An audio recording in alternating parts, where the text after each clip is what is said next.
Bienvenidos a Dramarama, un podcast sobre el teatro de la vida, con Denise Matienzo y Mauricio Montesinos. Esta es Tercera Llamada. Tercera. ¡Comenzamos!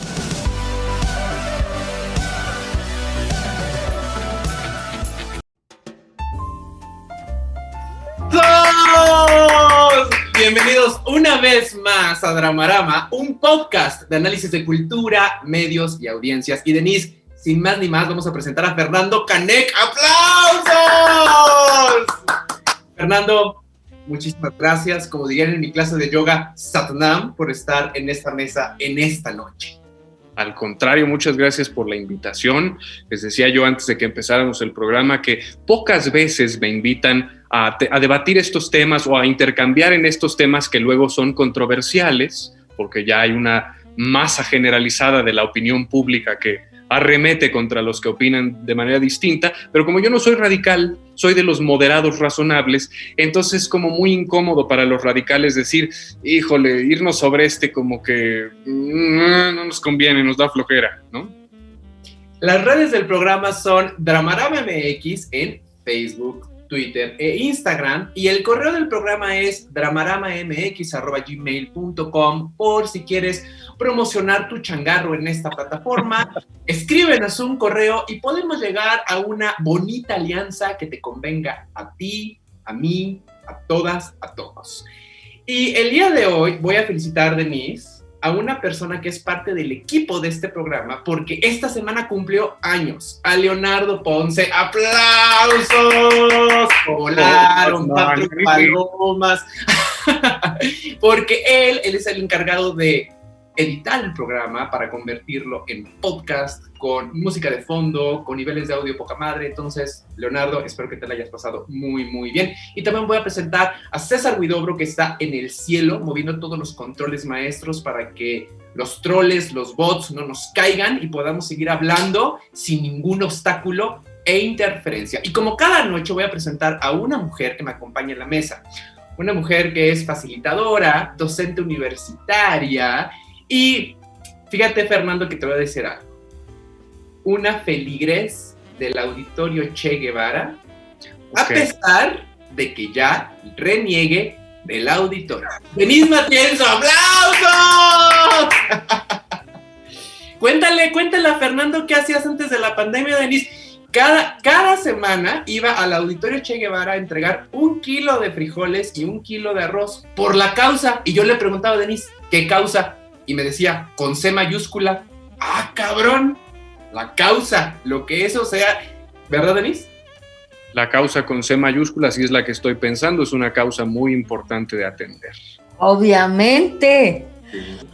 Oye, antes de que presente yo mis redes, quiero decirles que justo a Leonardo Ponce le mandamos, sí, además de una felicitación, que vayan y lo busquen en Spotify como Ponce. Y vean también su música, su producción musical, que no hemos podido promocionarla aquí por un rollo de derechos de autor, pero vayan, busquen su música, sacó nuevos sencillos en la pandemia, busquen su música, está bien bonita. Oye, y Fernando, ¿ya nos diste tus redes?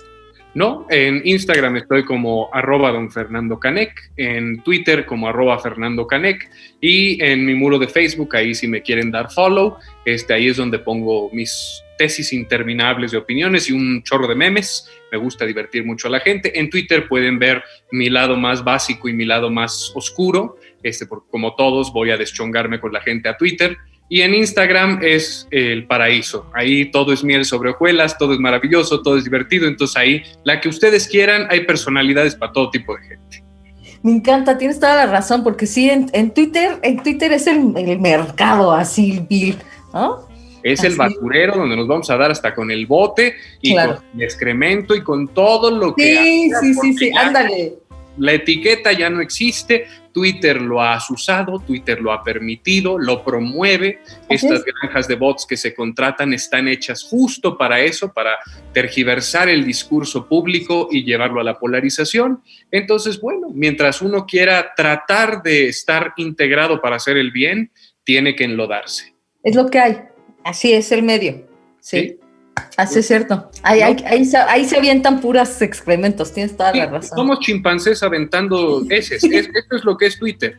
Eso Decía Jordan Peterson, hacía una metáfora preciosa. Estaba en un auditorio dando una entrevista y decía, supongamos que aquí estoy en un auditorio de 3,000 personas. Yo voy a hacer una pregunta controversial. Si pedimos que las personas que estén de acuerdo con la premisa se levanten, vamos a tener un número de personas bastante razonable. Si pido que los que estén en desacuerdo se levanten, vamos a tener un número razonable y sobre eso podemos sacar un promedio de cuál es la opinión pública. Ahora voy a decir la misma premisa, pero que solo se levante la gente que está en contra de la premisa que ha tenido un día de la chingada. ¿Ok? Estos son los que se levantan. Y de los que han tenido un día de la chingada, ¿quiénes han tenido una vida de la chingada? Ustedes manténganse de pie. Eso es Twitter. Listo, no hay mejor descripción que esa. Pues les doy mi Twitter. Por cierto. Conmigo. Bueno, me pueden buscar en Twitter como @lamatienzo. Yo la verdad es que no soy una señora de peleas en Twitter, pero órale, vénganse a pelear conmigo en Twitter. Y en Facebook me pueden encontrar en mi página, sigan mi página @biensermx, ahí pueden ver unos lives que hago de bienestar y seguir algunas cosillas de terapia. Me pueden estoquear en Denise Matienzo Rubio en Facebook, también en LinkedIn, Denise Matienzo Rubio, para que vean mi currículum, y en Instagram, donde en efecto todo es risas y diversión, y ahí pongo gatitos. Pongo las fotos de mis viajes, mis fotos de chiquita y así, y entonces todo es felicidad, como Denise Matienzo.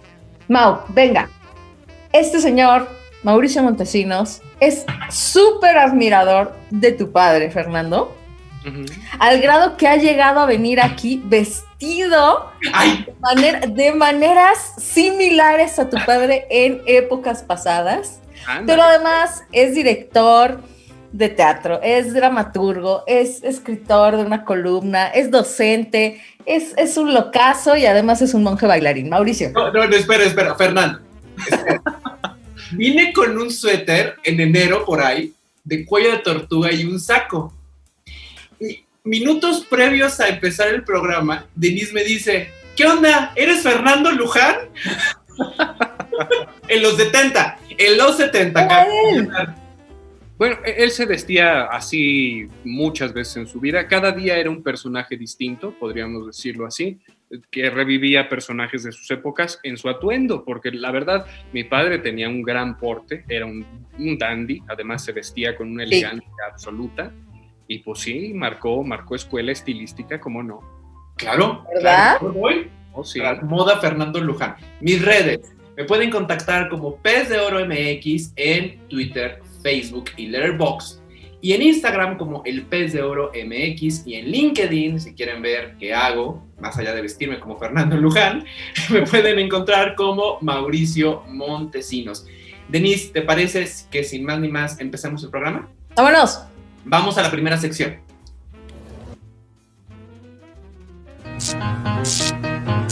Reflector a las butacas. Ya llegamos a Reflector a las butacas y Denise... ¿Pero si fue por el INE o fue por más agua? No fue por mí. Denise, es que esto ya es un rolling gag. Aquí está. Mira, sí fue. Fue por mí, lo que te iba a hacer. Ya que corriste, a ver, tapa tu dirección, por favor, Denise. Van a ver qué bien salí en mi foto, mire.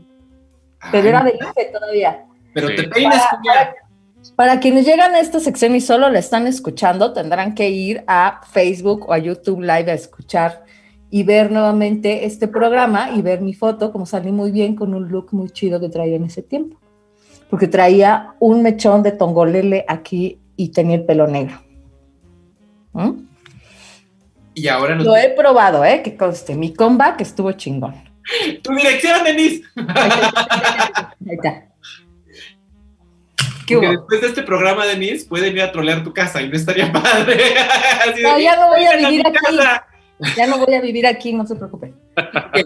Ya llegamos a Reflector en las Butacas y en esta sección vamos a analizar las audiencias de determinado producto o servicio. Y el día de hoy, porque está Fernando Canek en la mesa, vamos a hablar de quiénes son las audiencias de la sátira política. Y yo quiero empezar, Fer, con que ¿cómo podrías definir sátira política? ¿Qué es la sátira política? Bueno, la sátira política es la forma, yo lo llamo como aventar la piedra y esconder la mano del comentario político. ¿Por qué? Porque la sátira o la sátira que es efectiva, o más bien la sátira en sí, la que tendría que ser la norma, es la que se encuentra en el subtexto. Porque muchas veces cuando la gente dice que hace sátira, avienta su opinión a destajo y suelta un ramalazo o algo que incluso pretende adoctrinar. Y la sátira no es eso. La sátira está implícita en el subtexto. Los cartones políticos son piezas satíricas. Cuando uno pinta a un político de cavernícola, está diciendo más en sus implicaciones, en todo el subtexto, que lo que un texto donde dice, eres un troglodita, podría decir, porque eso lo reduce. En cambio, el espectro semiótico que abre la sátira es mucho mayor y es muy elegante. Es un sentido del humor inteligente porque usa la ironía y el sarcasmo. A diferencia de otras escuelas de la comedia que son mucho más directas, más burdas, esta es un juego de ingenios. Y la sátira puede ser también eso, un duelo con las figuras de poder. Uno de los cartonistas franceses de antaño más famosos, de los primeros, si mal no recuerdo el nombre, es Honoré Daumier. Y lo que él hizo fue dibujar al monarca como Gargantúa, como este gigante que se tragaba todo, un gigante despótico además, y fue de las primeras caricaturas contestatarias que lo puso en riesgo de ir a la guillotina.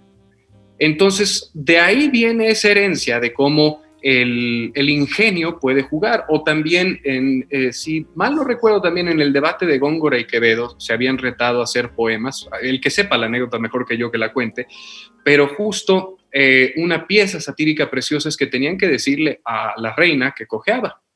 Y entonces uno de ellos decide hacer un verso que es precioso y dice, entre el clavel y la rosa, su majestad escoja. Y en ese juego brillante es donde está la sátira, donde está el ingenio oculto, donde solo la mente sagaz lo va a poder incluir. La sátira que se hace hoy en día para las audiencias, porque también Family Guy es un lugar satírico, una pieza satírica en todos sus episodios, lo que buscan es criticar la cultura alrededor nuestro, además de las figuras de autoridad, e incluso golpear hacia abajo. Esta nueva regla que han puesto los comediantes educados en el modelo gringo de no golpeas hacia abajo, you don't punch down, es una estupidez. La comedia le importa un bledo si vas para arriba, si vas para abajo. La comedia le pega a todos. La comedia es amoral, porque de lo que nos reímos es del prójimo. Sí nos vamos a reír de nosotros mismos, pero siempre la desgracia del prójimo tiende a ser más graciosa, no sé por qué. No, sí, sin duda. Sin duda, la del prójimo siempre es más graciosa. Mel Brooks tiene una frase preciosa para explicar estas distinciones. Él dice que la diferencia entre comedia y tragedia es la siguiente. Tragedia es cuando yo me hago una cortada en el dedo. Comedia es cuando tú te caes por el cubo de un elevador y te mueres. Claro. Entonces, en ese juego del schadenfreude, de mofarnos de la miseria del prójimo, es donde todos estos juegos intelectuales, visuales, auditivos que forman la comedia se dan. Es una depuración de nuestra primalidad, de nuestra animalidad, de las más elevadas, porque canaliza la violencia en risa.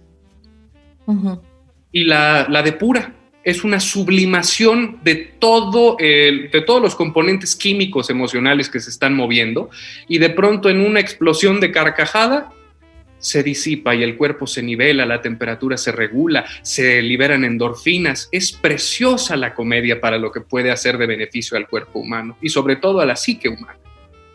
Oye, cualquiera podría pensar, Fernando, así de, pues las audiencias de la sátira políticas podría ser cualquier persona, pero no. Y de la sátira política en particular, se digo, pero no.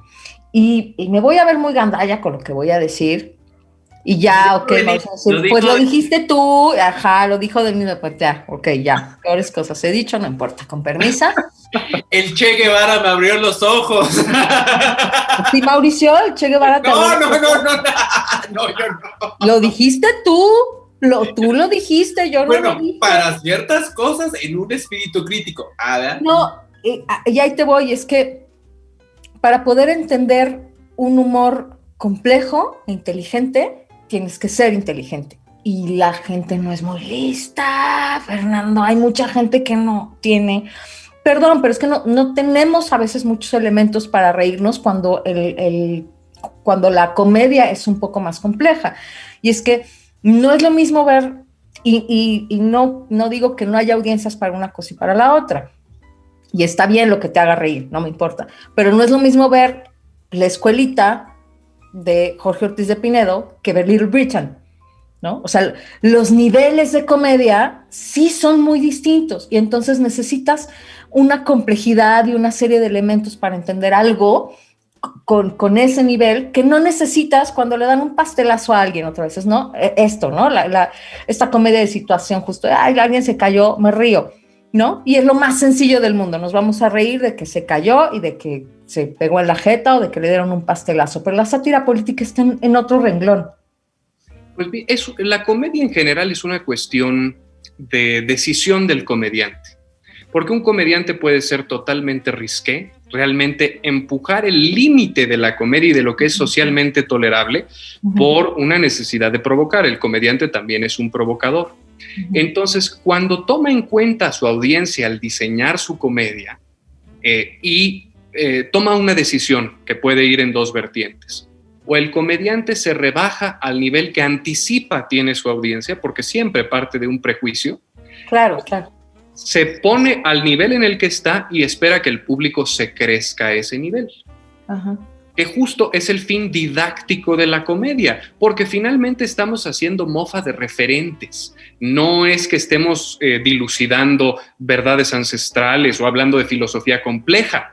Podemos hacer mofa de ello, pero lo vamos a rebajar a su mínima expresión para que produzca risa. Uh-huh. Entonces, muchas veces hay una mala percepción de quienes se dedican a hacer comedia de que hay que jugar para el público, porque eso es lo más fácil. Pues sí, yo salgo a ser efectivo, le doy lo que quiere al público, yo lo aprendí de muy chiquito. Mi mamá, que era escritora de comedia y comediante y además satirista política, de ahí es donde yo aprendí este género, porque ella fue figura legendaria del teatro bar y del cabaret mexicano y hacía los primeros sketches contestatarios cuando el PRI todavía era hegemónico y terriblemente opresor, ¿no? Y ella... creo que ya vamos para allá otra vez, Fernando, pero creo que ya no se llama PRI, creo que bueno, ajá. Ya no es PRI, ya es una derivación del PRI, se llama Morena, pero es más prieta que morena, ¿no? Sí, creo por ahí, pero bueno, ajá. Y justo cuando este tipo de jueguitos se dan, les iba a poner el ejemplo de cuando yo era niño, mi mamá estaba escribiendo comedia con un compañero escritor y yo tenía 5 años y quería pues contribuir. Entonces tenía mi libro de chistes, me aprendía un chiste, bajaba y se los contaba y la primera vez les cayó en gracia y los hizo reír. Claro. Entonces me engolosiné y dije, ya tengo mi público, voy a aprenderme otro chiste. Iba, me lo aprendía, lo contaba, causaba risa. A la tercera vez ya empezaba a molestar. Luego al cuarto chiste, que ya estaba mal aprendido porque era el aventón, ya era bastante estorboso. ¿Y qué hizo el niño? Pues viendo que estaba perdiendo a su público, se dio la vuelta y se tiró un pedo. Y eso les causó mucha risa. Claro. Porque fue el recurso más básico utilizado en el mejor momento. Claro. La comedia, por eso, no creo que tenga juicios estéticos tan ortodoxos como la tragedia. Se le quieren imponer porque desde que Aristóteles empezó a hacer sus clasificaciones artísticas, que nunca desdeñó la comedia de manera abierta, pero ya al hablar que la comedia no estaba hecha por los grandes poetas, ya la ponía como un género de inferior nivel. Uh-huh. Y después se ha ido heredando eso. Sin embargo, la comedia desde sus orígenes, el Bufón, Thespis era un comediante y ponía a una crítica a los dioses, o tenemos también Las nubes de Aristófanes, donde está la parodia de Sócrates ahí, como uno de los grandes pensadores. Pues nos vamos a burlar del gran pensador, no tenemos su sagacidad, pero de que nos podemos pitorrear de él, nos podemos pitorrear. Entonces, claro, la comedia no tiene esos tapucos, y ahorita se ha buscado mucho jerarquizar la comedia, porque se ha perdido un sentido del humor, o más bien se ha perdido la propuesta del comediante. Entonces, más fácil que tener una propuesta propia es denigrar al prójimo y su sentido del humor. Y eso permea en general a nuestra apreciación de la comedia, y empezamos a estigmatizar. Yo creo que toda comedia es válida mientras haga reír y sobre todo tenga una sofisticación dramática, porque no es lo mismo la comedia que ser nada más chistoso. Hay gente que cuenta chistes muy bien, hay gente que es el chistosito de la fiesta, que tiene una personalidad dicharachera muy jugosa, muy linda, y eso no quiere decir que la pieza que esté exponiendo sea una pieza que pueda llegar al nivel de comedia en su estructura. Ya en pretensiones de clasificación es otro boleto. Porque, por ejemplo, mencionas La Escuelita, pero La Escuelita es una de las piezas ancestrales, idiosincrásicas mexicanas, sí, porque viene desde tiempos de la carpa. Y en la carpa se jugaba el albur, el doble sentido. Lo gracioso era ver comediantes de mayor edad volverse a vestir de niños y hacer esta mofa de lo que era ser un estudiante en su época. Entonces tenían dos factores de identidad muy importantes en el público, que eran las estrellas que ellos habían visto hacer otras rutinas y volverse famosas, rebajarse otra vez a su infantilidad, y la segunda, un reflejo del sentido del humor popular, porque también es muy importante eso, se ha perdido esa conexión entre público y creativos por clasificar o poner en clases sociales el sentido del humor. Muchos de los que nos gusta el sentido del humor anglosajón, europeo, ya denostamos el sentido del humor local, pero tiene mucho de ingenio. El problema es que se ha pervertido, y en vez de que el albur fuera un juego de ingenios, de una metáfora de la actividad sexual homosexual, que era denigrante, pues sí, porque el prejuicio del mexicano machista siempre está ahí permeando, pero que era un juego de ingenio en las palabras empleadas. Chava Flores, cuando escuchas una de sus canciones de albures, es brillante por cómo los oculta. La tienda en mi pueblo es una canción preciosa que dice: tuve una tienda en mi pueblo, precioso lugar, te vendía de un camote de pueblo un milagro a Zambuto, pitos, pistolas pa' niños te hacía yo comprar. Y entonces son una bola de albures y luego unos muy subidos de tono. Ahí es donde sale el albur más conocido de su canción, es te exportaba tu chile en cajones, también la memela, o longaniza de aquella que traen los inditos de fuera. Y eran juegos de ingenio que eran muy aceptados porque daban un sentido de identidad. Entonces, yo en mi juventud también tuve este momento en el que yo decía: no, yo quiero hacer humor inteligente, Monty Pythonesco, distanciarme de la escena local, hasta que empieza uno a apreciar que eso se vuelve elitista, porque no estás comprendiendo a tu público. Y no es porque tu público tenga un IQ inferior o todas estas condescendencias que luego se hacen tendencia para productores de vamos a operar en este tenor con la gente, vamos a pensar que no suben de este nivel. No, es mucho más honesto ese punto de decir: necesito conectar con el humor que la gente está trabajando allá afuera. Y eso es lo que muchas veces limita el que la comedia tome los riesgos que necesita tomar, que se está tratando de conectar con el humor que maneja la gente. Es un recurso de empatía. Entonces, menos perverso o complejo de lo que uno cree, es más sencillo. Ok, pero a ver, entonces, estas audiencias que tú tienes ahorita de la sátira política, bueno, no, a ver, tú dinos, yo creo que no es una audiencia homogénea, yo creo que son varias audiencias.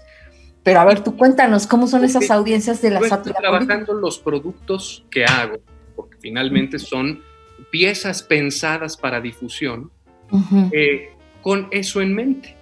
Es decir, voy a hacer una crítica, por ejemplo, uno de los sketches que más me ha divertido en estas semanas es parodiar a Fernández Noroña, porque me sale bien su voz, ¿no? Ok. Pero lo que decidí hacer es, yo siempre he sido simpatizante de las corrientes liberales y de izquierda, y nos encanta hacer cartones políticos de los personajes de la oposición con el garrote. Bueno, eso nos habla de un personaje que es un porro, que es un bravucón, que es un aprovechado. ¿Por qué no también a Fernández Noroña, que lo es, nada más que es de nuestro lado, por así decirlo, reflejarlo de la misma manera? Y justo la crítica o la sátira está en que la motivación que yo le puse a Fernández Noroña es que él va a asegurarse que en el programa haya pluralidad, no se le puede estar nada más pegando a la 4T, tiene que haber golpe a todos los políticos, entonces él va a presentar videos. Pero cuando el conductor del programa le demuestra su propia incongruencia, es cuando decide agarrar el garrote para amedrentar al conductor a que opine como él debe opinar. Y ahí es donde está la sátira. Yo no estoy diciendo que este sea un régimen autoritario y cavernicolesco, lo estamos viendo. Estamos recreando el momento. Entonces ahí es donde el slapstick, que es una forma muy básica de la comedia, como bien señalabas, es el trancazo, el pastelazo, el golpe físico, me ayuda a ahondar sobre la idea. Y esa es mi labor como comediante. No puedo diseñar algo que sea sencillo nada más por complacer al público.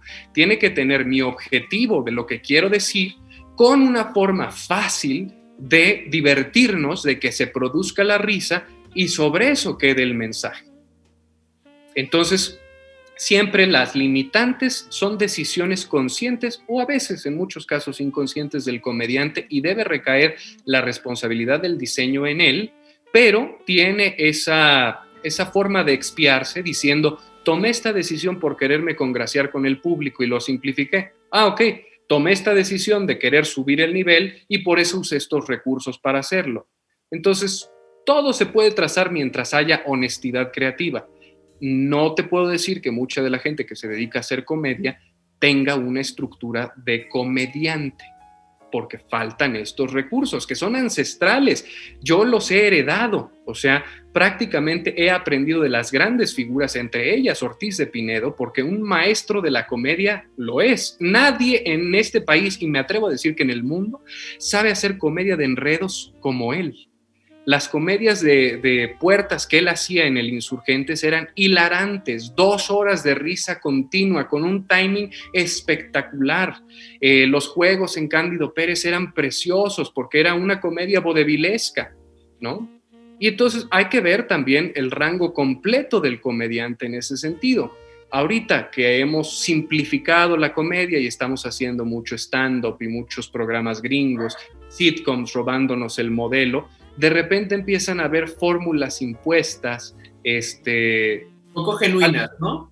Poco genuinas y sin comprensión de lo que realmente hizo que eso fuera una fórmula norteamericana, por ejemplo, ¿no?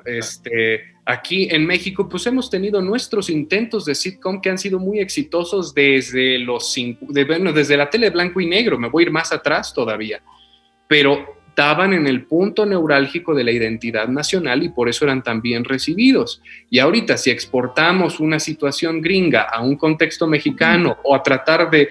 Lo más estúpido que están haciendo los ejecutivos latinos es tratar de unir Latinoamérica. Porque dicen, tenemos que hacer un contenido que vuele en todos estos países. No, compadre, no porque hablemos español, somos iguales, tenemos idiosincrasias distintas. Entonces no nos quieras poner en una caja, pero hazlos entender eso, porque ellos vienen números. Claro, porque la razón es mercadológica, no creativa, no cultural, ¿no? Pero a ver, déjame regresar. Mauricio quería decir algo, pero mi pregunta es, vamos como visualizando cuáles son tus audiencias, que dijiste ahorita unas como del sketch. En Twitter, que ya dijimos que es el lugar donde nos aventamos las heces, ¿tienes otras audiencias ahí? Bueno, ahorita nos cuentas. A ver, Mauricio, querías decir algo, venga. No, antes de que ya podamos pasar al tema de las audiencias, pensando un poco, Fer, en abrazar nuestra mexicanidad y entender nuestra idiosincrasia y entender el contexto, ¿no? Inteligencia contextual. A ver, voy a lanzar una provocación, ¿eh? A ver. A lo mejor estoy bien, güey, ¿no? Porque me falta estudiar, me falta ver más memes. En México, la cultura tiende a tirarla al poderoso, Fer. Y lo has dicho muy bien, tenemos una tradición que viene desde la carpa, por ejemplo, ¿no? En donde este poderoso siempre es el objeto de la burla, de nuestros problemas, de tirarle heces fecales. Pero eventualmente la sátira política, el boomerang te llega a ti. Por supuesto. Es decir, cuando yo veo a un político ridiculizado en una sátira, lo que está, vamos, hay una crítica al poderoso, pero también hay una crítica estructural, Fer. Es que me toca a mí de eso. Y es ahí donde idiosincráticamente, eso es mi sentir, a lo mejor estoy muy pendejo, ya no nos gusta, porque nos gusta tirarla arriba, pero ya cuando el boomerang entra a mi casa, ay no, mejor le cierro la puerta. Y eso ya no me gusta, ya no me toca. A diferencia de otro tipo de modelos, como los anglosajones, en donde ellos saben que el boomerang va hacia ellos y se ponen así de que me toque, ¿no? Por ejemplo, el famosísimo roast, ¿no? En donde una persona va a la hoguera a que lo linchen, a que lo pongan en un ridículo extremo y violento. Eso para nuestra cultura es muy difícil de asimilar, Fer, porque al final, como alguna vez estaba dando una clase de guionismo y me decía, comentábamos, ¿no? La comedia no ¿es de chistes? No, es de crítica. Uh-huh. Y el chiste es el resultado, la consecuencia de esa crítica. Pero el autocriticarnos para nuestro contexto cultural ya no nos gusta, Fer. ¿Qué piensas de esto? Es muy moderno el fenómeno y tienes toda la razón. Porque se nos ha inculcado una cultura de victimismo. Entonces, ¿cómo nos vamos a burlar de nosotros mismos si somos las víctimas de este sistema opresor? Porque la comedia del pasado reciente siempre era enaltecer la parte trágicamente cómica de ser jodidos nosotros. Cantinflas es un personaje completamente jodido. Claro. La India María era un personaje completamente jodido, pero con muchísima suerte, que salía adelante a pesar del sistema que se quería aprovechar de ella. Sin embargo, nunca dejaba su situación. Tintán en su Pachuco.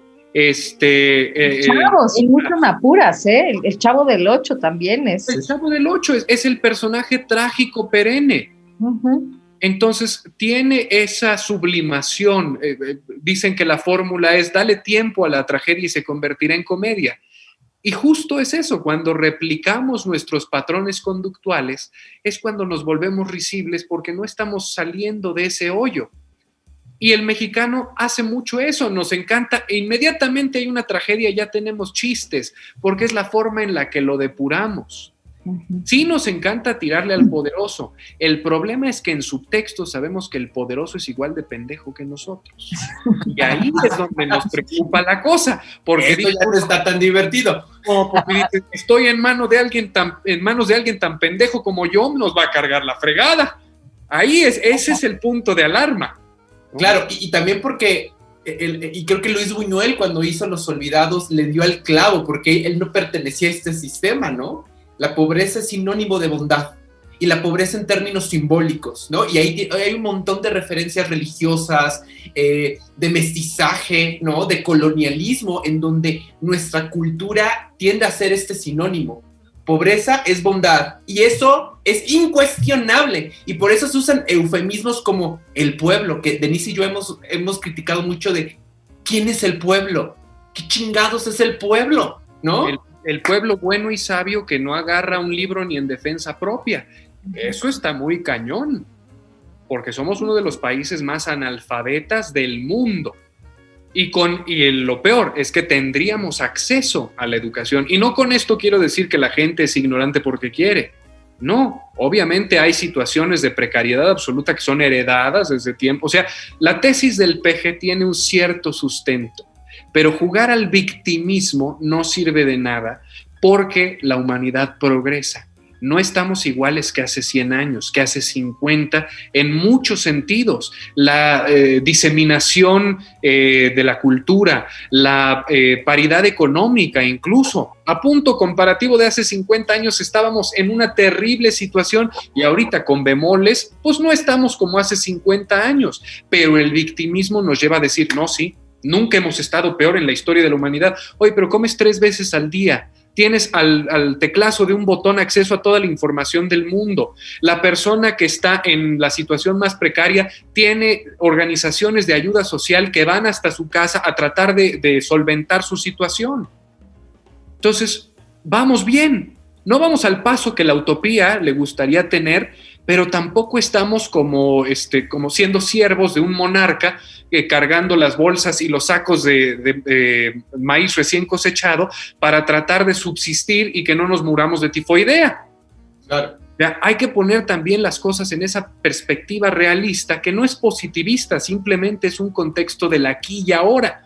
Pero nos encanta estarnos enfocando en el pasado porque el pasado nos da puntos al ser víctimas. Y entonces puedo decir, ¿tú también te sientes víctima de este sistema? Claro. Entonces ya somos 2, y si somos 3 mejor. México canta y aguanta y ya. Consuelo de pendejos, ¿no? Sí. Y adelante. Perdóname, sí. No, te corté el impulso. Y bueno, dentro de todos estos bemoles, ese es el rol de la comedia. Como la comedia no le importa hacia dónde está golpeando, lo que importa de la comedia es que encuentra algo de verdad y lo va a hacer menos doloroso de lo que es cuando nos lo golpee en la cara. Toma este pastelazo de verdad y ríete, porque no nos queda de otra. Esa es la maravilla de la comedia, o lo que la sublima como un recurso. Y ahorita el más molesto, a mí, ¿qué te diré? Yo no tengo una particularidad especial sobre el sentido del humor de Chumel, pero me ha dado muchos momentos de carcajadas de no me esperaba ese remate, o esta reflexión me parece muy acertada. Por eso es un personaje tan molesto ahorita para este movimiento, porque la comedia, al ser contestataria, es el peor enemigo de los que se dicen ser revolucionarios, porque les está revolucionando su revolución. Claro. ¿No? Entonces, no quiero decir con eso que él sea la lumbrera y que uno deba considerar sus opiniones verdades máximas, como tampoco él lo cree. Él tiene la honestidad absoluta de decir, yo estoy haciendo un chiste y esto es lo que yo identifico y quiero criticar. Y eso me parece loable porque es totalmente honesto. Sí. Y en sus críticas tajantes, donde realmente pone el dedo en la llaga, es porque está dando en el punto neurálgico de lo incontrovertible en un sentido analítico. Le podremos encontrar 20,000 maromas y excusas y solapar los errores de esta administración como quieran, pero ese comentario inicial tiene tracción porque hay algo de verdad en lo que está diciendo. Ese es el rol del comediante. Por eso sí puedo decir que él está trabajando en función de convertirse en uno, se está profesionalizando, investiga estilos, remates, explora. Tal vez no lo haya sido al inicio, el estigma de ser youtuber es terrible, pero el chavo está siguiendo el camino correcto. Sí, Entonces sí. Hay que darle esa oportunidad de considerarlo otra voz crítica más, y si nos hace reír, mejor.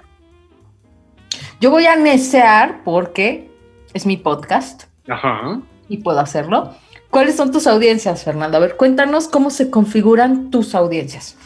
Pues mira, tengo pocas audiencias, porque también a mí esto de las redes sociales me causó roncha desde que existieron. Yo no entendía la popularidad efímera o la necesidad de los likes Para mí es un estudio sociológico. Tenía un Facebook muy escueto.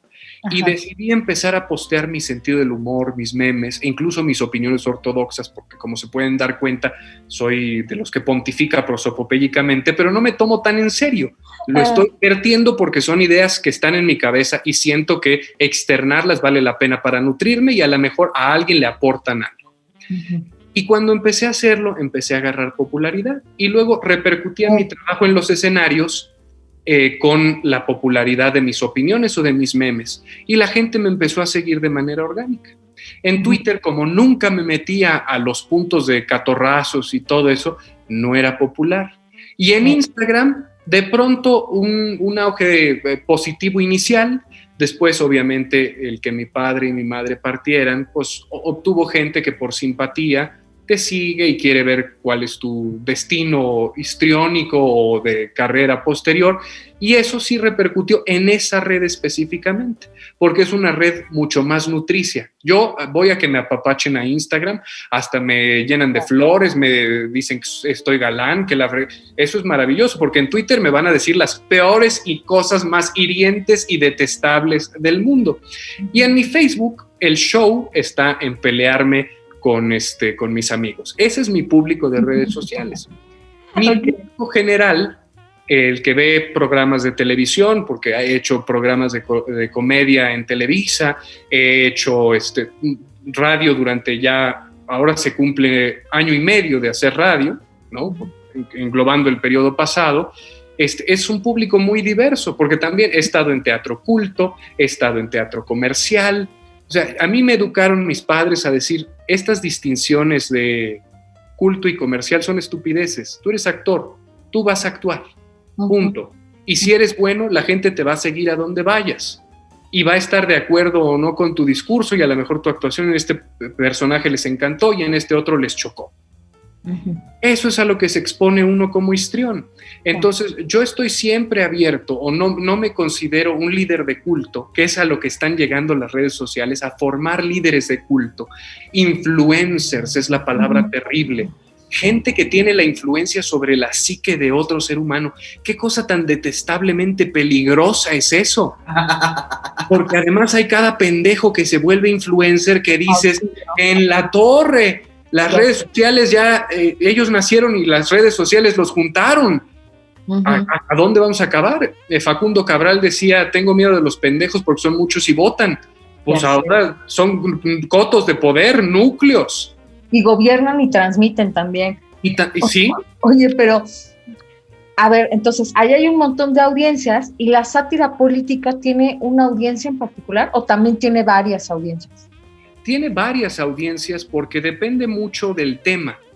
Vas a poder agarrar a un público de repente porque tocaste algún tema álgido que fue sumamente popular y les pareció gracioso lo que hiciste. No necesariamente están de acuerdo con tu crítica o fueron a ver por tu crítica, sino porque les causó risa. El fenómeno de la risa existió ahí y de pronto te empiezan a seguir. Y hay una amalgama de públicos de toda índole. Yo de repente he puesto cosas en Twitter que se vuelven muy populares y me empieza a seguir un grupo de personas con las que no voy a tener ninguna coincidencia de algún otro tipo en otra opinión sobre religión, sobre prácticas personales, sobre cuestiones sociales. No vamos a coincidir. Y sin embargo, de repente, el que los haya hecho reír hace que digan, ok, a lo mejor escucho este otro chiste. O de repente incita a decir, oye, esto sí te lo voy a debatir, no estoy de acuerdo contigo para nada, y se ponen los pelos de punta. Pero eso está muy bien, porque la discrepancia es fundamental. Yo no soy un poseedor de ninguna verdad absoluta, ni ningún ser humano lo va a hacer. La idea del debate o de que exista la pluralidad es fundamental para que podamos contrastar ideas. Cosa más autoritaria, deleznable y perniciosa es esta sarta de movimientos que empiezan a coartar la comedia por decir esto ya no cumple con las normas sociales o esto ya es lenguaje de odio. No, es un mal chiste, está mal contado, así de sencillo.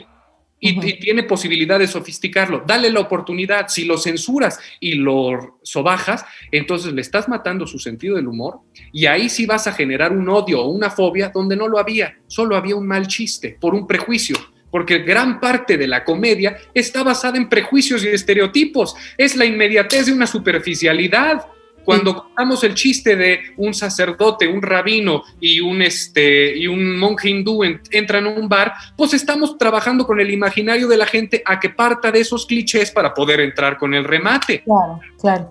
¿No? Uno de los chistes más sosos, pero que deja este ejemplo muy claro, es un niñito que llega con su mamá. Mami, ¿tú sabes cómo hacen el amor los leones? Ay, no sé, hijito, tu papá es rotario. Claro. Oye, como nos estamos cambiando ya el tema de la siguiente sección, Mauricio, ¿qué te parece si hacemos el corte y vamos a la siguiente sección de una vez? A lo que sigue, Señor de los cielos. Esto es Escena 1. Ya estamos en Escena 1 y en esta sección, a partir de un producto de la cultura, vamos a foreverear, chorear, porque nos gusta ser evangelistas de lo que pensamos y porque tenemos hocico, básicamente. La neta. Básicamente. Denise, ¿hay comentarios de las personas antes de sí, voy a leer los comentarios. Nos manda saludos Gina, Claudia Fandiño, Vicente Ferrer Andrade también manda saludos. Por ahí decía Claudia, qué buen tema la comedia, festeja la creatividad. Angie Bisuet también mandó unas estrellitas.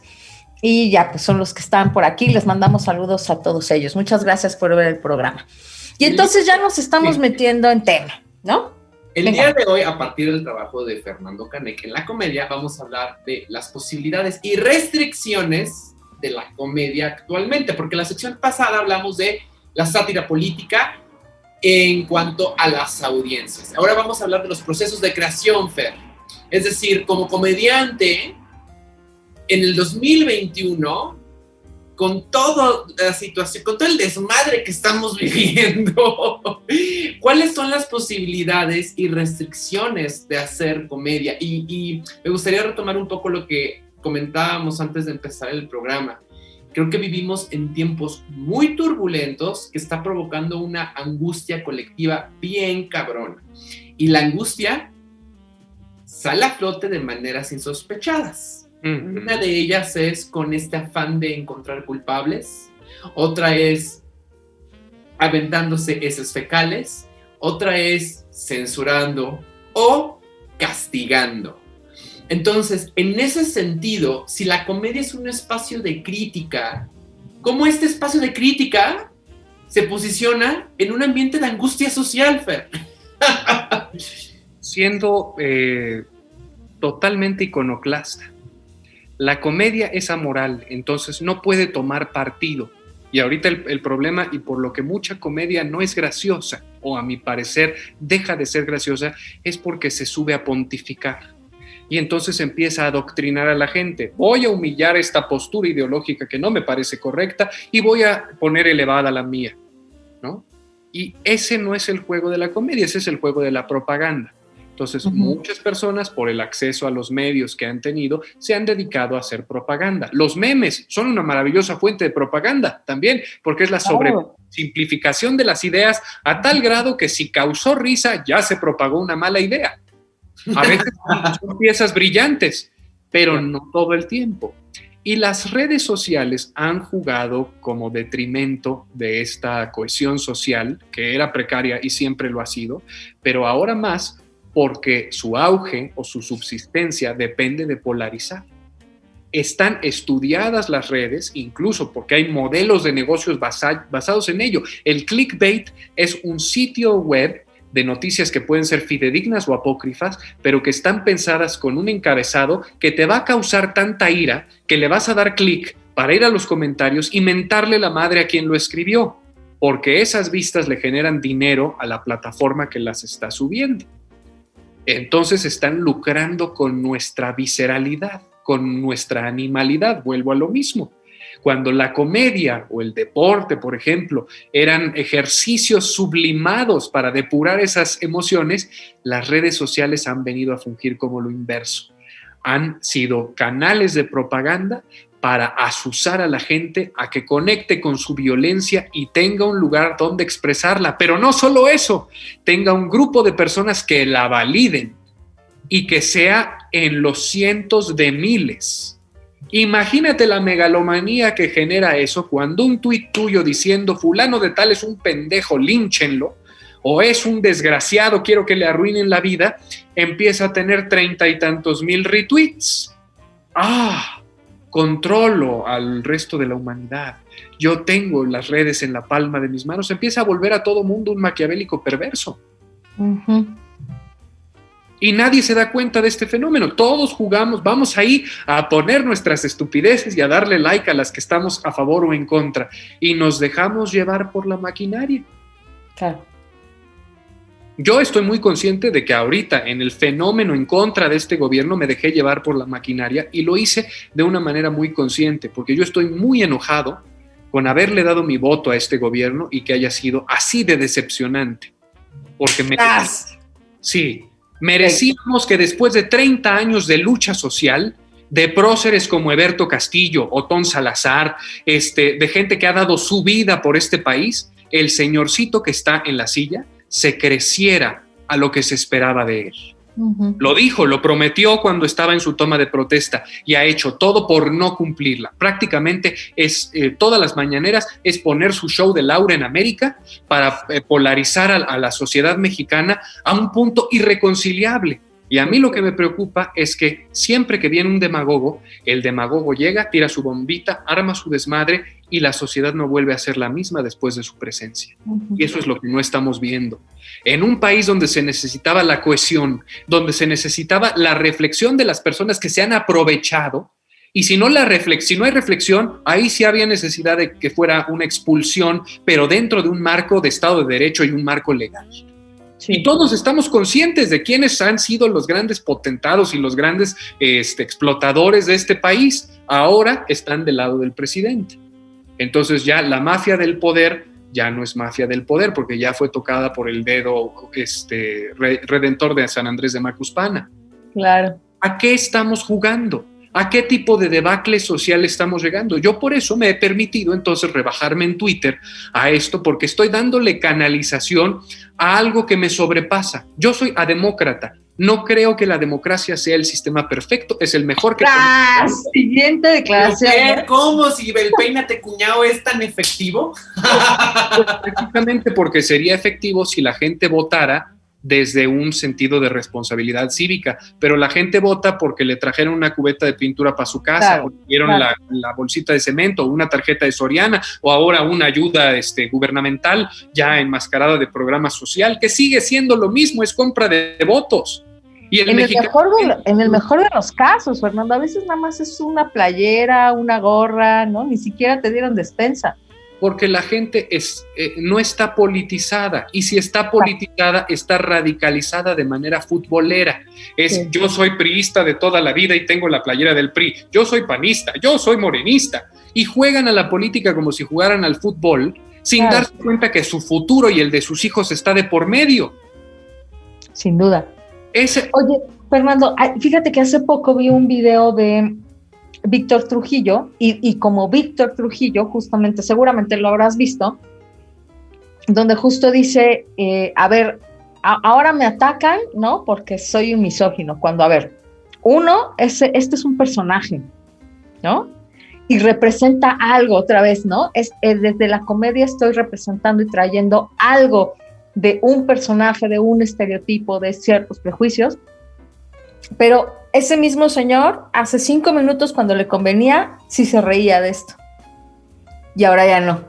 Ya perdimos el sentido del humor. Y a mí eso me parece muy grave. No voy a pontificar a nombre ni de Peña Nieto, ni de Fox, ni de Calderón, ni de ninguno, porque yo en ese sentido creo lo mismo que dice Broso y Víctor Trujillo. Al poder no se le aplaude, al poder, ¿no? Se le critica, se le juzga, se le analiza. Pero sí creo que sí tenían sentido del humor. El pinche Peña está re pendejo, güey, la neta, o sea, sí se reía de sí mismo en ese sentido. Y bueno, Calderón creo que tenía menos sentido del humor, ¿no? Totalmente. Pero Fox también estaba bien idiota de su sentido del humor, también se reía mucho de sí mismo. Y creo que sí es un indicador, el sentido del humor también, de cómo te manejas con los otros. No me quiero imaginar una junta donde, o sea, si no soportas, ¿no? ni el humor, ni la capacidad de reírte de ti mismo, está por completo cancelada la crítica a lo que dices, ¿no? El primer síntoma del autoritarismo es el querer censurar la comedia. O sea, perdón, me parece una ridiculez en redes sociales que se le estigmatice a Víctor Trujillo, la incomprensión de su material. Totalmente. Simplemente porque el payaso representaba lo peor del mexicano. Eso era Broso. Era guarro, era borracho, drogadicto, misógino. Misógino. Cuando le dieron su late night, lo que pensó el personaje del misógino es: voy a exhibir mujeres guapas en cueros, porque eso es lo que hacen los misóginos que tienen su programa. Claro. Y eso es una crítica satírica, ¿no? Él está hablando de la misoginia. Totalmente válido. La Beba Galván lo hacía a la inversa, porque él, siendo un comediante con mucho seso, decía: no puedo nada más tomar partido para vapulearme a mí mismo, tengo que vapulear parejo a todos. Y la Beba es un personaje brillante. Adorada. También tenía sus hombres musculosos. Y era gigante, nadie se lo reprochó. Hasta ahorita, que ya no comulga con San Andrés Manuel, entonces tenemos este distanciamiento. Pero pues Broso ha sido muy íntegro. Yo en el 2006 me pareció reprobable lo que había pasado con los videoescándalos, pero ahora entiendo que es porque yo estaba en mi postura sesgada, fanatizado, de decir, estoy apoyando el proyecto de izquierda que es mi simpatía, porque pues fue incontrovertible. Bejarano acabó tras las rejas, Ponce también. Bueno, como 5 minutos, ¿no? Porque, pues sí, porque bueno, el sistema judicial para los políticos mexicanos es lo más laxo del mundo. Sí, para los ciudadanos de a pie es la cosa más criminal, y sobre todo cuando no tienen recursos para pagarse un buen abogado. Pero nuestros políticos nunca van a pagar los platos rotos de lo que hicieron. Y entonces ahora, en retrospectiva, veo que Víctor y Broso siempre han sido íntegros a su línea crítica, porque Víctor decidió prestarle su visión crítica a su personaje con lo peor de todo. Y entonces es la cosa más dulce de la bizarrez, porque es el personaje con las cualidades más despreciables que más verdades dice. Lo convirtió en el bufón de la corte.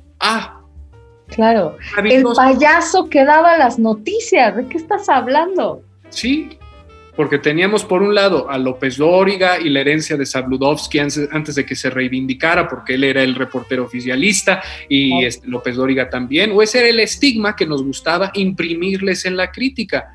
Para lo que nos ha servido este nuevo gobierno es para empezar a reivindicar todos esos estigmas y satanizaciones, como, híjole, a lo mejor fuimos un poquito injustos o bastantito injustos, porque el abanico era más amplio.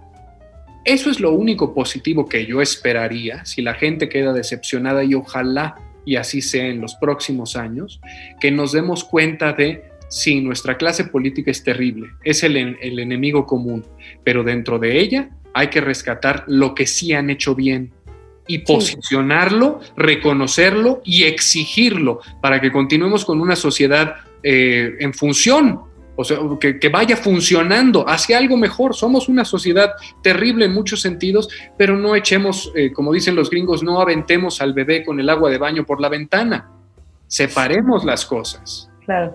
Oye, ahorita que dices justo yéndonos al pasado, por ejemplo, de Broso, creo que también me parece que lo que está pasando un poco con la crítica a la comedia es que la estamos descontextualizando.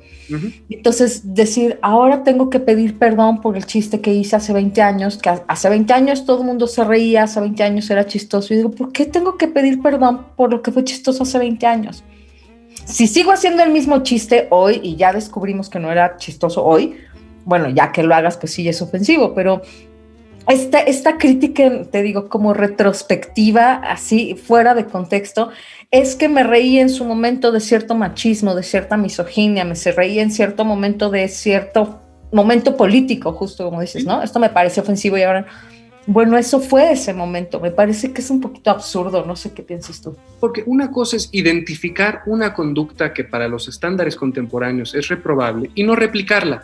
Eso es lo único que tienes que hacer. Estigmatizarla y poner a la gente a tener que flagelarse públicamente por mea culpa, mea máxima culpa, por algo que contó hace años, es un síntoma también de autoritarismo, de querer que se doblegue el prójimo para que tú te sientas bien contigo mismo. Eso lo hacían en la Inquisición.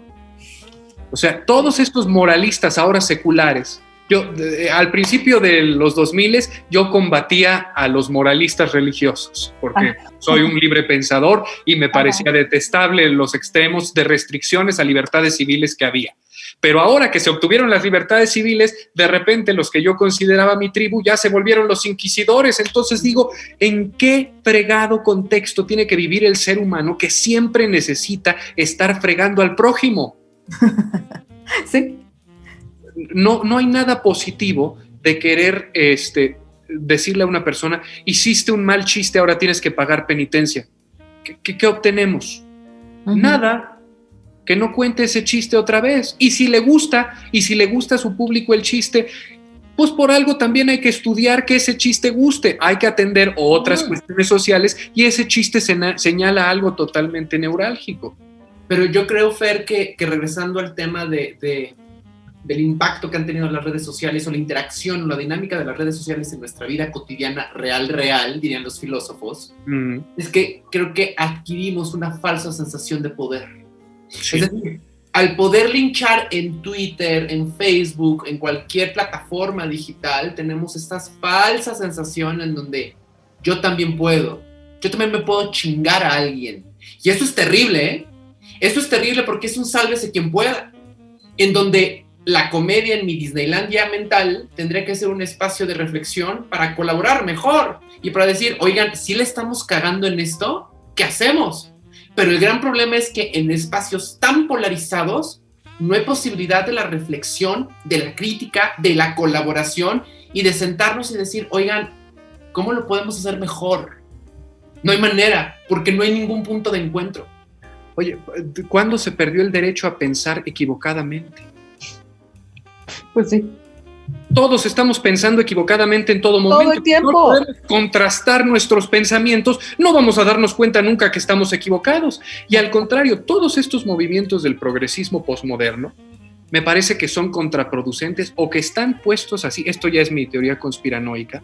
Pero después de la crisis del 2008, las universidades norteamericanas empezaron a recibir incentivos. No, lo de George Soros y todo eso ya es cosa de republicanos deschavetados, pero lo que sí es medible es que empezaron a ver en estos cursos de ideología progresista, de ideología que en origen tenía un punto importante de reivindicación social de muchas causas injustas, se pervirtió a convertirse en ideología.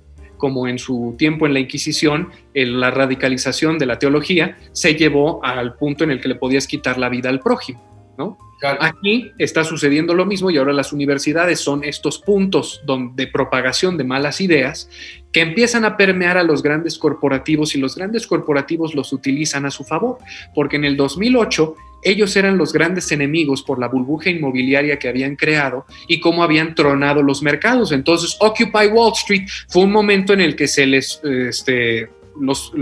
como decía Michael Moore en su documental, los siervos se levantaron con trinches, ¿no? Se sublevaron y necesitan contenerlos. Eso fue un memorándum que él interceptó y lo puso en su documental. ¿Cómo nos pueden mantener controlados? Peleándonos entre nosotros mismos por estupideces que pueden ser legítimas, porque yo todavía no he entendido qué tiene que ver el nulificar la violencia hacia la mujer o incluso la homofobia, con cambiarle una pinche letra al final de una palabra en un idioma que ya de por sí tiene una palabra neutra. O sea, sí, el masculino también es específico del masculino, pero también aborda a todos los que están en ese grupo. Y ese se vuelve un debate. Es una trivialidad, es una estupidez, pero toca ese punto neurálgico donde nos vamos a agarrar del chongo por esa trivialidad. Y lo importante, que es atender a las personas que están perdiendo la vida, no queda atendido, porque nos estamos peleando en los que no tenemos prejuicios y soterramos y silenciamos a los que sí los tienen, que viven subrepticiamente, nunca le van a decir a nadie que han violentado a una persona por voluntad, de manera dolosa, y ellos no son partícipes del acuerdo social, en ningún momento. Es otra de las cosas que también no entiendo de las perspectivas de lucha activista del feminismo de la cuarta ola. Estamos tratando de lograr que la autoridad ponga atención. No lo vamos a conseguir haciendo destrozos, y esto no es una cosa de el valor artístico de las efigies y la fregada. sino le estamos dando la excusa a la autoridad de decir, oye, pero tú violaste la ley, no te voy a hacer caso. Justo porque le estás dando esos elementos con tu tipo de protesta. La otra tampoco la escucha. Entonces lo que tenemos que llevar es el activismo proactivo, lograr cosas, tomar curules, o sea, ser realmente directos hacia, necesito infiltrar el aparato. Y ahorita la gran decepción es que las que supuestamente lo habían hecho en Morena, que habían sido de las que pugnaban por la sororidad, por la comprensión de unas con otras, por no permitir que un macho opresor que levante el patriarcado esté en un coto de poder, de repente son las primeras que han estado tomando las tribunas para defender a Salgado Macedonio o las que guardan absoluto silencio. Guardando silencio, sí. Digo, yo ahí discrepo un poco, Fernando, yo creo que sí hay que tomar las calles y hay que quemarlo todo, pero sí creo que el asunto terrible es que las mujeres que están en los puestos de poder no tomen el poder como deberían de tomarlo. O sea, lo que estás diciendo es terrible, ¿no? Es que las mujeres de Morena debieron de haber dicho, a ver, aquí no se mueve nadie hasta que este cabrón, este vato, no solo le quiten la candidatura, lo saquen del partido y lo sometan a juicio. Y aquí nadie se mueve, cabrón. Punto. Y si no, renunciamos en desbandada todas las fucking mujeres que hay en el partido. Y ese era un ejercicio de poder, ¿sí?, que esperaríamos de esas mujeres. Entonces sí creo que es súper decepcionante pensar que las mujeres que están llegando a los puestos de poder después de la lucha, porque también la verdad es que hay pocos espacios para entrar, pero si ya están ahí, ¡ay! Es terrible decir, manas, agacharon la cabeza otra vez cuando ya estaban ahí. Pero ahí hay una reflexión importante, porque a mí la palabra patriarcado, la palabra neoliberalismo, de repente me parecen explicaciones fáciles a problemas complejos. Okay. Porque encuentran un gran Satanás que engloba todos los males y los podemos adjudicar a eso. Cuando estamos viendo aquí un problema tácito importantísimo, si existe un sistema único, porque para mí el problema del sistema de la desigualdad es una red, un entramado de problemas y sistemas que juegan. Y es un problema complejo. Creo que un poco siguiendo lo que estás diciendo es sí patriarcado, pero sí capitalismo, pero sí neoliberalismo, pero sí colonialismo, y todo eso en el entramado convive y genera la complejidad en la que estamos viviendo. Ni el patriarcado lo explica todo, será como volver al marxismo, ¿no? Ni la lucha de clases lo explica todo, ni el patriarcado lo explica todo, ni el neoliberalismo lo explica todo, ni ninguna teoría más abarcadora explica todo. Son explicaciones de escritorio. Claro. O sea, el propio Marx era un burgués que le dieron almorranas por estar elucubrando sistemas funcionales, pero nunca los puso en práctica y nunca pudo probar si funcionaba su sistema utópico o no. Claro, y él no vivió en el comunismo, él no habitó Cuba, ¿sabes? No, y hubiera cambiado. Oye, pero qué buen audiolibro se aventó. Sí. Estaba interesante eso. Estaba bien interesante. No, por desgracia, la Biblia no tiene un autor, pero cumple el mismo propósito. Le da una esperanza utópica a todo aquel que la lee y que cree en lo que dice el libro como una verdad o una máxima absoluta. En un sentido más práctico, a lo que voy con esta idea de que los diagnósticos de entramados específicos no funcionan, sí, es que aquí hay la explicación más fácil del por qué no. Porque los individuos, sin distingo de género, de identidad racial, los seres humanos, por nuestras características intrínsecas, somos incoherentes, somos contradictorios, claro, y tenemos virtudes y defectos terribles. Y esos juegan en toda interacción humana. Cuando tratamos de englobar a todos en una tribu y encontrar una solución homogénea a un problema, lo único que estamos haciendo es ideologizarnos para hacer bulto, para imponer una idea de golpe, pero nunca vamos a atender las causas, porque cada problema humano es un caso único, irrepetible. Entonces, ahí es donde hay a mi parecer, un diagnóstico correcto en esencia, pero con un tratamiento totalmente incorrecto. Entiendo. Y mi otra crítica yo también, ahorita tengo ganas de quemarlo todo. Antes no, porque había una apariencia de que el sistema funcionaba. Pero cuando el propio presidente de la República te dice que él va a hacer caso omiso del reclamo social, entonces pues ya no hay opción. De todos modos, me parece un poco ridículo el extremo, porque lo que estamos pretendiendo hacer con un movimiento feminista es minimizar llevar a su mínima expresión la conducta machista.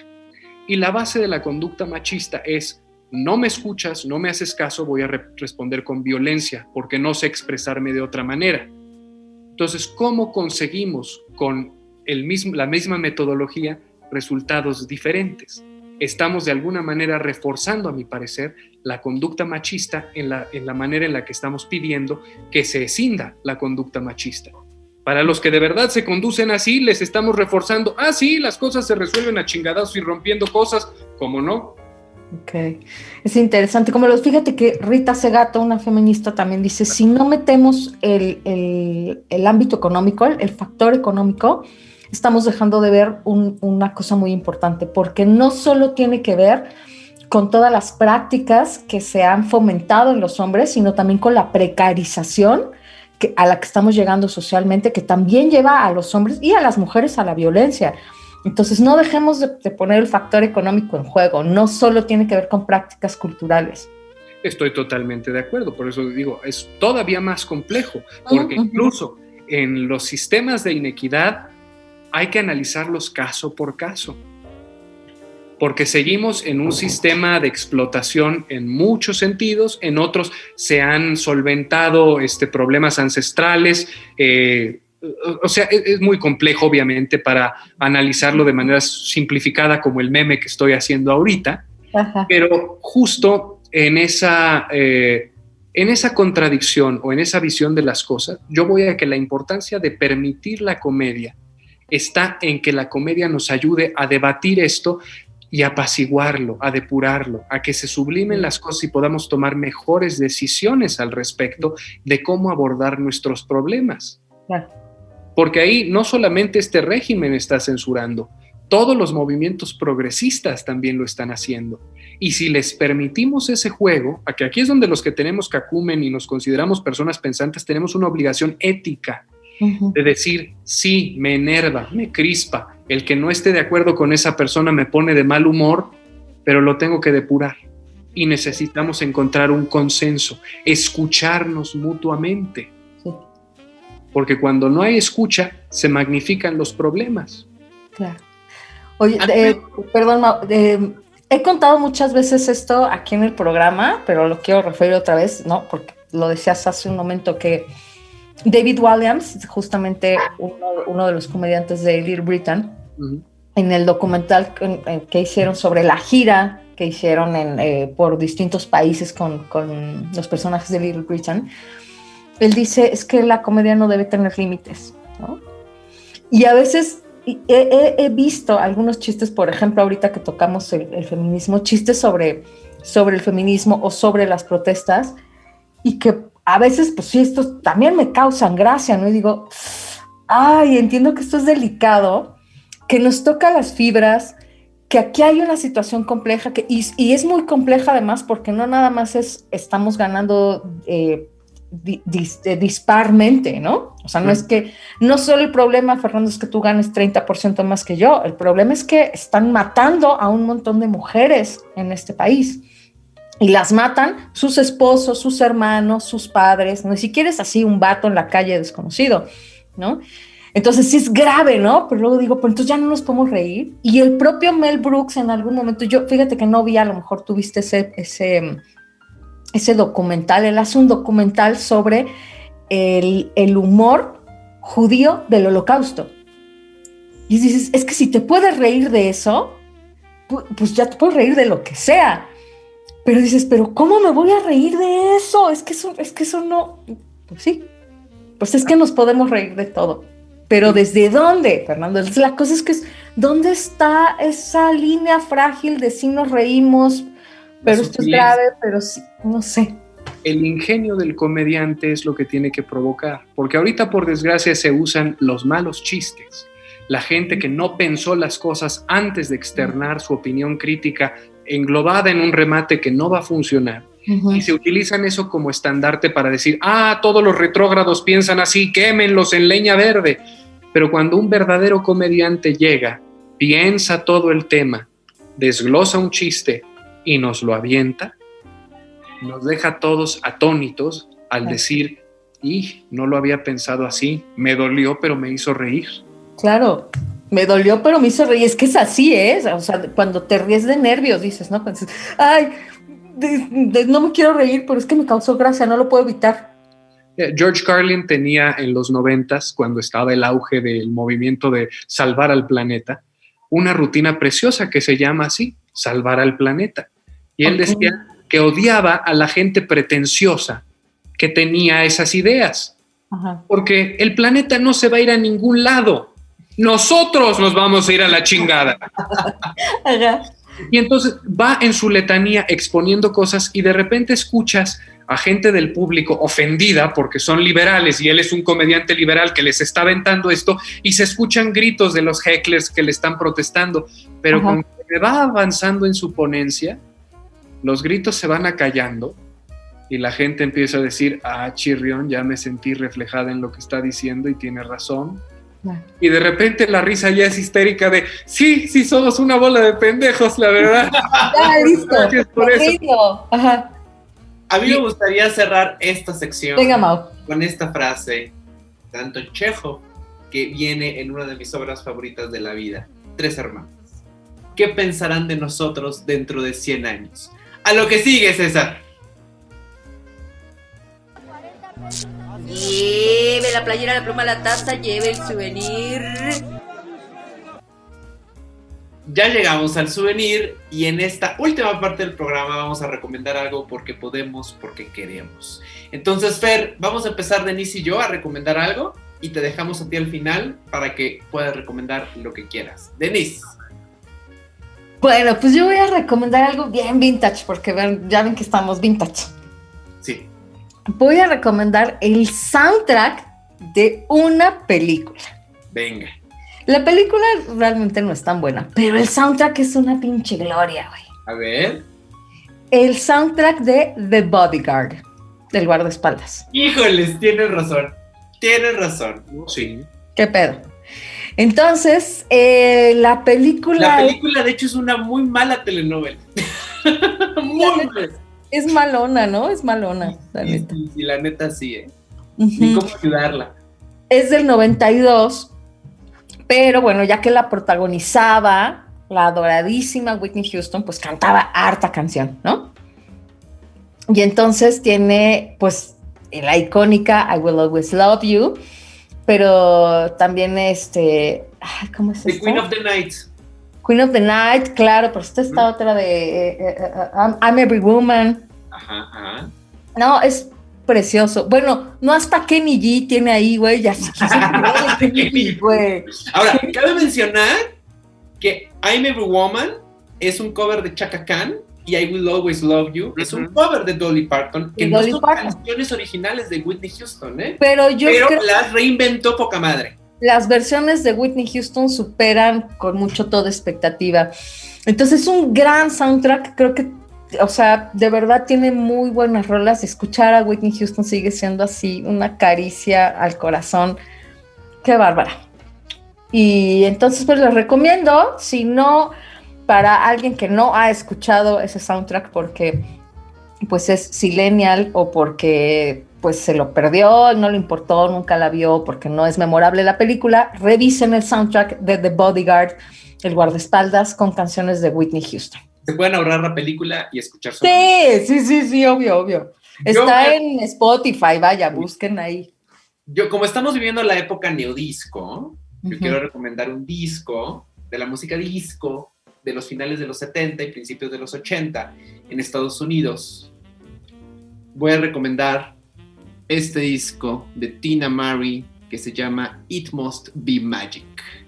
Esta mujer fue una estrella especialmente en el circuito estadounidense, nunca salió de esas fronteras. Quiero enseñarles la contraportada, chéquense la contraportada. Y la peculiaridad, como pueden ver, es que es una chava blanca que canta como cualquier reina black del R&B. De hecho, hace como 5 años murió muy joven, Tina Mary, pero la verdad es una de las mejores cantantes de música disco. Tiene un cover con Smokey Robinson, búsquenlo en YouTube. Si tú quieres ligar con alguien de manera efectiva, dedícale ese dueto de Tina Mary y Smokey Robinson. Me cae que sí vas a lograr tu objetivo amoroso. Entonces, por favor, escuchen este disco, que es poca madre, y es un disco que en estos tiempos tan turbulentos te pone de buenas y te pone a bailar. Fer, ¿qué nos quieres recomendar? Pues yo, para cerrar el tema de la comedia y hacia dónde tiene que ir sin pedir disculpas, les quiero recomendar a 3 de mis estandoperos norteamericanos favoritos, bueno, inglés y norteamericanos, que son Ricky Gervais. Muchos lo conocen por ser el conductor de los Golden Globes y por realmente ser alguien que no pide disculpas por su comedia. Unapologetic. Ajá. Completamente, es el desparpajo absoluto y además es un comediante brillante. Sí. Bill Burr, que es de los que ahora están despuntando como el representante de, pues, ¿qué te diré?, del pensamiento simplista pero muy sagaz, ¿no? Es el hombre de sentido común, pero llevado a reflexiones muy buenas cómicas. Muchos que vieron el Mandalorian lo pueden ver ahí también hacer una participación especial. Y el último, que es el santo padre de todo comediante contemporáneo, que es George Carlin. Cualquiera que lo quiera escuchar, realmente llevó el stand-up a otro terreno. Él es lo que Mel Brooks llamaba en su Historia del Mundo un stand-up philosopher, ¿no? Creo que está basado su chiste ahí en él, donde le tira un poquito de tierra, pero el material de Carlin es atemporal, tiene reflexiones magníficas. Obviamente habrá cosas que hayan evolucionado mal y otras que no, dependiendo del contexto y bagaje personal de cada uno, pero es un ícono también de esta comedia contestataria y brillante. Y simplemente por un afán de provocar voy a agregar uno más, que es Joan Rivers, que es una de las comediantes más políticamente incorrectas del mundo. Era desagradabilísimo luego, pero qué deleite era escuchar el ingenio de la señora. Sí. Era brillante. Entonces ella también vale mucho la pena ver. Las redes del programa son Dramarama MX en Twitter, Facebook e Instagram, y el correo del programa es dramaramamx@gmail.com. Denise, tus redes. En Instagram, ¿quién soy? Muy buena pregunta, ¿eh? ¿Quién soy? Pero no se va a resolver ahora, les voy a dar mientras mi Instagram. Denise Matienzo en Instagram, La Matienzo en Twitter, por si me quieren aventar excremento. En Facebook, búsquenme en mi página, denle like a mi página, Bienser MX, y me pueden stalkear, o sea, acosar, nada más, ver qué estoy haciendo en la vida, en Facebook como Denise Matienzo Rubio, y en LinkedIn también como Denise Matienzo Rubio. Nos mandó saludos Amalia Rodríguez Pantaleón, hola. Marce nos mandó saludos, ahí Vicente Ferrer nos mandó unas caritas y también unas risas, y le mando un beso a Sergio Pelcastre, que está viendo también.